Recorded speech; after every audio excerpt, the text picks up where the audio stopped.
হয়তো এই হাদিস জানে না, আল্লাহ পাক ওদের কানের মধ্যে আমার এই হাদিস এনে পৌঁছে দেন। আমিন।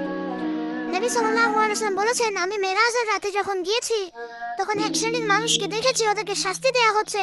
কি শাস্তি? জাহান্নামীদের রক্ত এবং পুষ ওদেরকে খেতে দেয়া হচ্ছে। জিবরাইল আলাইহিস সালামকে জিজ্ঞাসা করা হলো যে এরা কারা? তিনি বললেন, এরা আপনার উম্মতের সেই সব ব্যক্তি যারা মাদক দ্রব্য সেবন করত। আল্লাহ রাব্বুল আলামিন তার হাবিবের মাধ্যমে জানিয়েছেন, যখন কোনো মুসলিম মাদক সেবন করে বা কোনো ব্যক্তি মাদক সেবন করে তখন 40 দিন তার নামাজ কবুল হয় না। এরপর যদি সে তওবা করে তাহলে আল্লাহ পাক তার তওবা কবুল করবেন ইনশাআল্লাহ। যদি সে আবারও মাদক খায়, তওবা করার পর আবার 40 দিন তার নামাজ কবুল হবে না। যদি সে আবার তওবা করে আল্লাহ পাক আবার তাকে মাফ করে দিবেন।